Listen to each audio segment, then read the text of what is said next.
Hi, everybody. We're the Infamy Fantasy Esports team. We host fantasy esports competitions at our website, infamy.gg. Head on over there, check it out. But today we're going to be talking about several topics. The first one being Google Stadia. So, a creative executive in Google Stadia this past week tweeted out, let me pull up the tweet. He tweeted out pretty much that streamers are worried about getting their content pulled because they use music they didn't pay for. They should be more worried about the fact that they're streaming games they didn't pay for as well. It's all gone as soon as publishers decide to enforce it.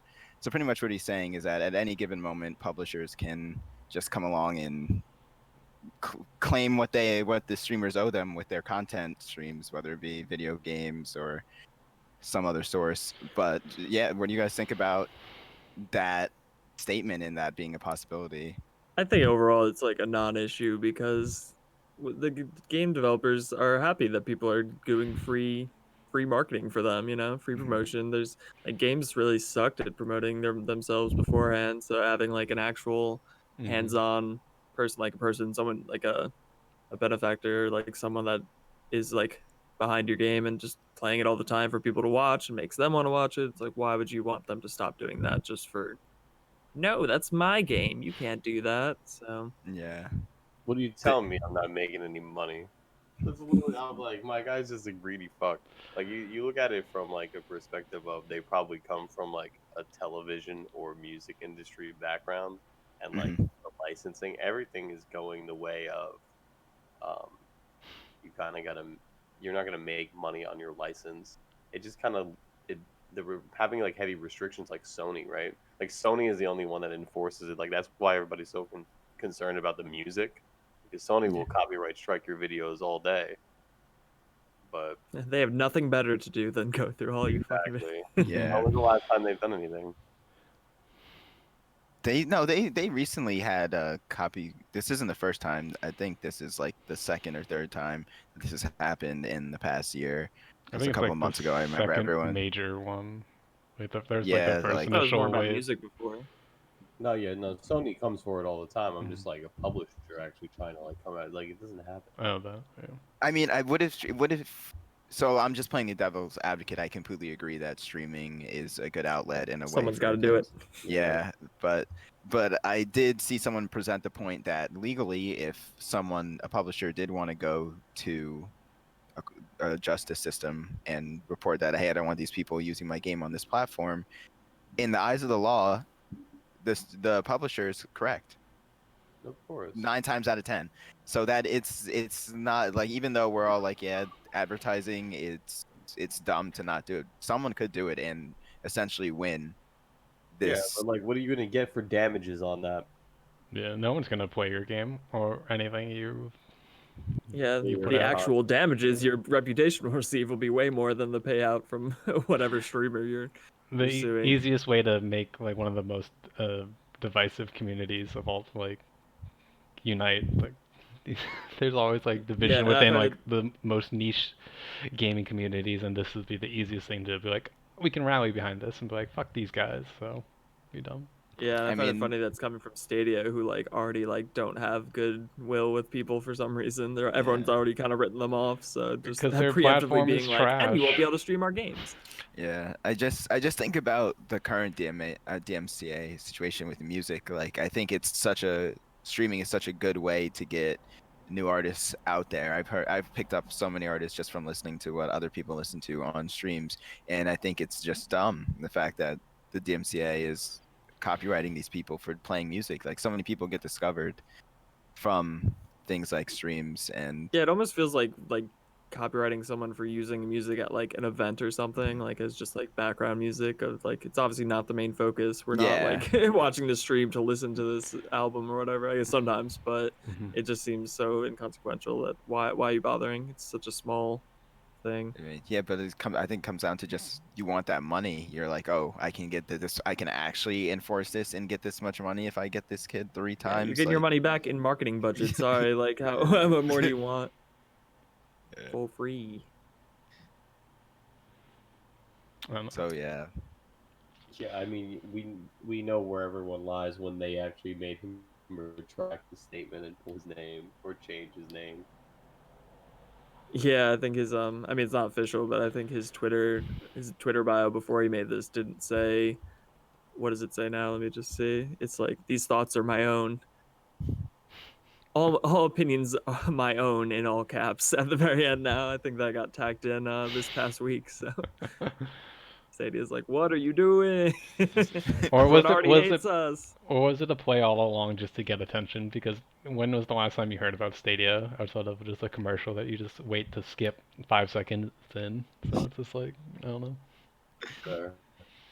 As Roger Stone would say, it's better to have them talking about you than not, Yeah. even if it's bad. Moving on to the Overwatch League, they've entered their off season, and everybody's getting dropped. Like, whole teams are just getting like wiped off the slate. Even like long running contracts have started to run out too. So a lot of big releases. Like for example, Dallas Fuel dropped their entire team and Except like Doa. most of their coaching, except Doha, who was a player for Element, missed the year before this season, and now they've started signing all his old teammates like Sparkle and Houndbin, who have had really big years this year. So they're going full Korean and then full I Element think Mystic, which Sparkle is like went one of to the. Philly. Nah, he went to Dallas. Someone went to Philly. Their coach, 9K, went to Philly. No, I think Sparkle went to. I'm pretty sure Look it up. Sparkle Then. went I'm to positive Philly. because you know why I know, because after I don't know, something happened with Dallas and Doha after Decay left, and Sparkle tweeted like Doha Dallas slave or whatever. And then everyone's, now that he's signed to them, everyone started tweeting Sparkle Dallas slave. Oh no, you're right. Sparkle's wild. He went to. Yeah. I thought he. Who? Then I think someone else went along with 9K. 9K. I just can't remember who. I don't know. Most of them have gone to like Paris have gone to Dallas, along with like their head coach Rush.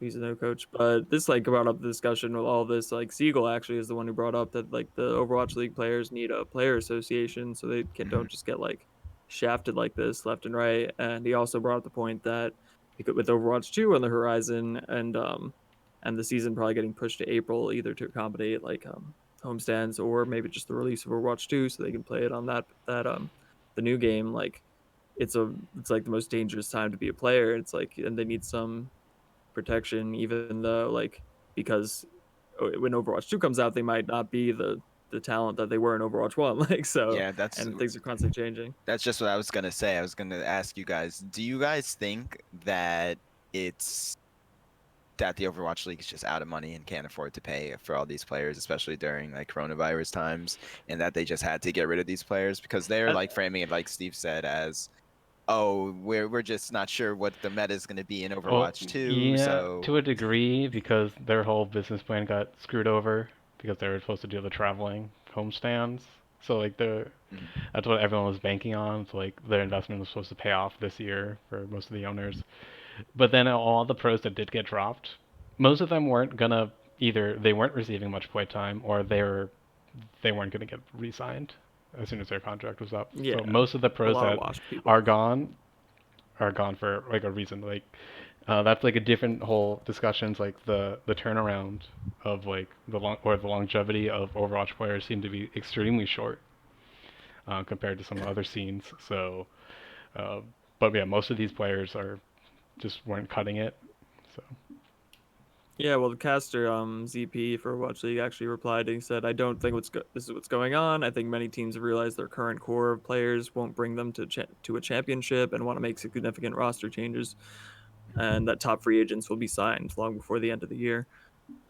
Which I think is true because, you know, after like Shock has won back to back, it's kind of like you need a stacked roster if you want to win. So, but there are going to be teams that are doing a budget year where they're like, I think either London or Paris have been like, yeah, don't expect us to come for it all this year because we're holding our purse tight. yeah, they're going like the 2 to 3 year plan essentially. So I mean, that's what Shock did. Mm-hmm. They signed a bunch of under 18-year-old players like that didn't come through to the end of the first season, and then it rolled over into the next two pretty well. Yeah. So well that one of them went to Valorant. So Yeah, glad they waited for that just to have a Zarya one trick for a year. he won. And he got a It skin. was the right year to have one. Yeah. But I do think that it is kind of a good point that why sign someone now unless they're like, premier talent like Decay or Doha, who are probably still going to be good next year. If you don't know what is going to constitute good in April, like and what new talent will pop up because it's going to be such a long off season, like why jump the gun? Like you get some advantage if you do try to sign these big names early on because, obviously it stops other people, but Yeah. it could screw you in the long run. And like I just wonder how the players union would work cuz like you said like on comes and goes very quickly, like you can't just be expected to take care of people because they were like in the league at one point, you know. I I don't mean, know. it I Yeah, would I just just don't, get I don't I, really get broken. it either.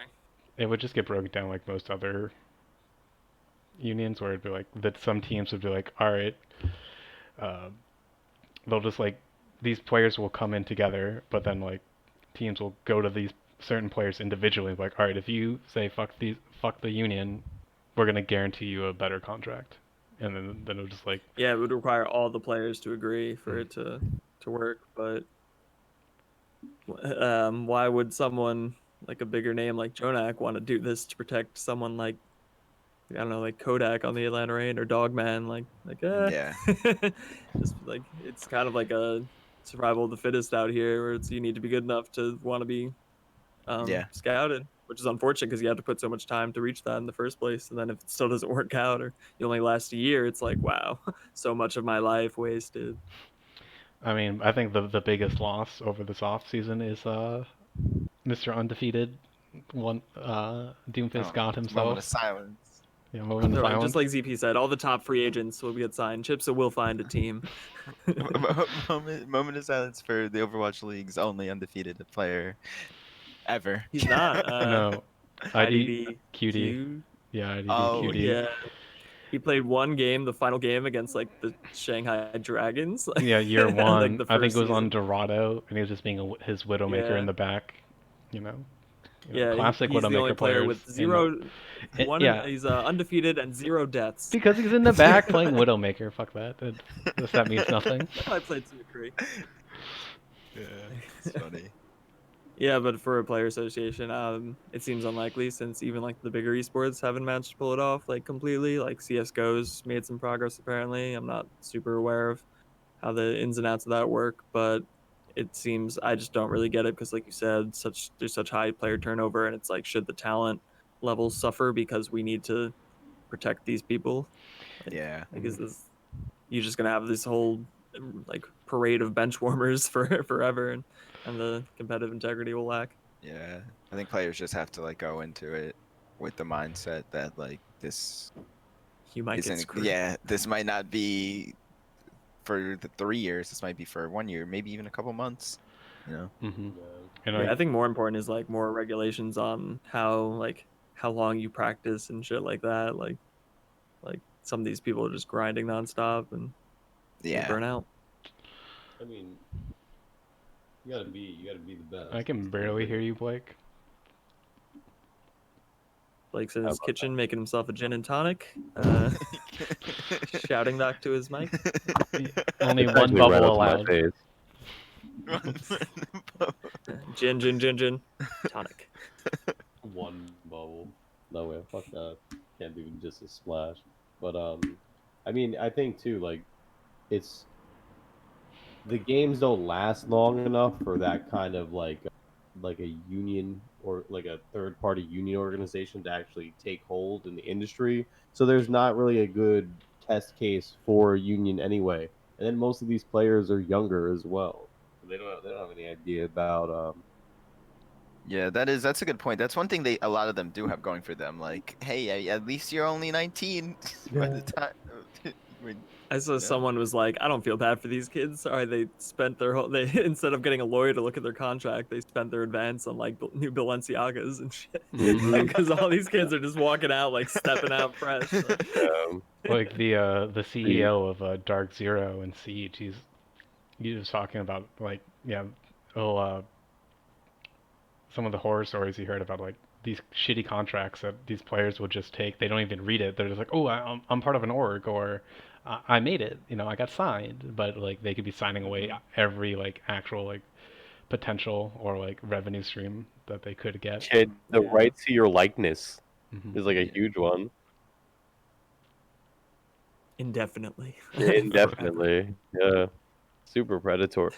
Then you get traded to another team, and they have to use like a stock image like instead of your face. Yeah. Mm-hmm. You don't exist. Yeah. Yeah. Yeah, it's tough because it's such a. But longer term ones like what's League's been going for 10 years, so Mm. if it continues to see the success, it's something they might want to look into. But it's also hard because it's so international. It's like Mm-hmm. hard to. There's like an hammer that actual out. international scene, and that's like the thing LCS is going through right now. Apparently, it's like some big roster changes because of how shitty, the World's run was for NA, and so you're seeing some big names like Bjergsen just retired, but apparently that was like he was going to do that regardless. But it's kind of hard to Yeah. not put the fact that he went 0-6 as a first seed. So Yeah, he's gonna be like a head coach or some shit though. So. In other news this week, Fortnite had its second warm up of the Marvel Knockout Series tournament, which is a Marvel themed competitive tournament for $1 million total prize pool, where there's minimal building and you only can use Marvel superpowers. A lot of the professional players were up in arms that the prize pool for this, what they see as a casual tournament, is higher than the FNCS, which is a staple of the competitive scene and goes on every season. So Get the casual meta going, dude. get I mean, I think Epic is trying to get casual people more involved in competitive Fortnite, and by providing them these outlets, I don't think this is going to be the last tournament. I don't think that people should be as angry at. Well, I mean, I do understand that it's like, all right, we do this all the time, and then you give these casual players this large prize pool. I think the prize pool for FNCS should be larger, but this is just a one-off tournament. I don't think they're going to continue to be like Shaft competitive as a whole. Like, Jake's off the reservation. Okay. Someone's at his door. The bike robber's back. yeah. Coming for it all. But I just like do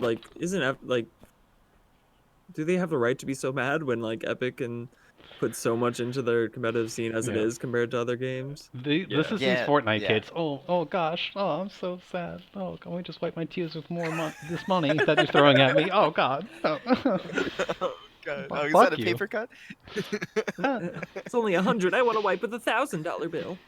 Yeah, it's been a thing. I think it's just so much. They see it as a slap in the face because they've been talking about how the prize pools since World Cup and every tournament has going down, and then they just like pull $1 million out of nowhere for this casual event. I think it's more to What do you mean incentivize new players. What do you mean out of nowhere? Marvel put up the money. What are you talking about? This is an entire ad campaign for fucking Marvel Avengers game. Like, are you fucking kidding me? Like, that's why it's so high, and why they have to use only the Marvel thing. I don't know if that's actually. That's 100% what it is. Why do you think the prize pool is so high? Yeah, I mean, yeah, it's a lot of headlines. Fact checking, but it seems like it's because it's like Fortnite's like identity is the building. If you can't use building in it, it's like. I find that part the most interesting. That like if they're trying to move like test drive a less building focused game, since that's like one of the more alienating aspects for newer players. So especially in the competitive scene, it's like if someone can outbuild you, you're probably never gonna win. So it's like they're trying to give the little Jimmies hope that I don't they can be able think to pull it's it that off. big brain. I think it's that they're just like, this is unmanageable and doesn't really work with the power systems of the of all the Marvel hero thing. So it's just like, all right, enough visual clutter. yeah, and like too, like some of the characters literally just destroy buildings anyway. It might not be a cap on building, it might just be like it's not really that powerful. There there is building. There's no limitation on building. You start every round with 100 mats Yeah, of wood, and you can like mine, but like there's no point in mining when like said powers. You can go through builds, and then people can fly and like shoot shit. So like if you're trying to mine stuff in this very small area, Are they just test driving a Marvel Fortnite spin-off where it's just you're just flying around blasting people? I don't think that. I think they're more testing a smaller, like head-to-head kind of Fortnite environment, because the way it works is you get beamed in to a tournament bracket and you have to play through the bracket, but it puts you on the map in like let's say like Misty Meadows is a POI. It puts you on Misty Meadows, and the zone is just around Misty Meadows, so it's like just a segment of the map that you have to, and then the zone closes in. I think they might be able to use it as like some kind of maybe 2v2, 3v3 head-to-head tournament if they wanted to. That's what I can see coming out of it, which would be cool to watch. Eliminate a lot of the RNG. You just drop in 6 players and have them duke it out. I think it'd be cool if you had like like a few different points of interest, and then they're just cut off, and it's like you drop like 4 to 6 in each, and then it's like the dome around it only comes down after once there's one it's left. cleared out. Yeah, Yeah. that would be sick. And then the battle of the best boys to finish it off. I wouldn't put it past Epic that I feel like a lot of the stuff they test for things in the future. So who knows what their plans are with this kind of realistic, segmented off 1v1 or 3v3 tournament It'd be format. cool if it was just $1,000, $1 million play test. Like we want people we want feedback on this. So. Yeah, but like one thing players also did complain about, I forgot to mention this, was the matchmaking system of it. So the way it worked was you get points if you win, and there was no essential ELO matchmaking, so you just get queued up against a random team. So it pretty much came down to who won the most times in a row. Mm-hmm. So so a lot of the players were upset about that, because it's like, all right, I mean, I can't even, if I get unlucky and go up against another pro team and I lose or they lose, now we're both out of the running, as opposed to like this kid who doesn't even go up against one pro and just plays against a bunch of Jimmies. You know. But this wasn't the warm-up session, so the official tournament hasn't happened yet. Yeah, hasn't happened yet. So I assume they're gonna change like things like the matchmaking. But that's what's coming in the near future: $1 million Marvel tournament. Where we dropping, boys? This is where I feel like the Fortnite is an ad is like kind of might ring true somewhat. Like before, when like they just implement Marvel into Fortnite and like other IPs, I'm like, that's not, like, I had no problem with that, because like fighting games have been doing that forever. You just look at like Mortal Kombat just introduced Rambo, and Sylvester Stallone is actually voicing his character. Amazing.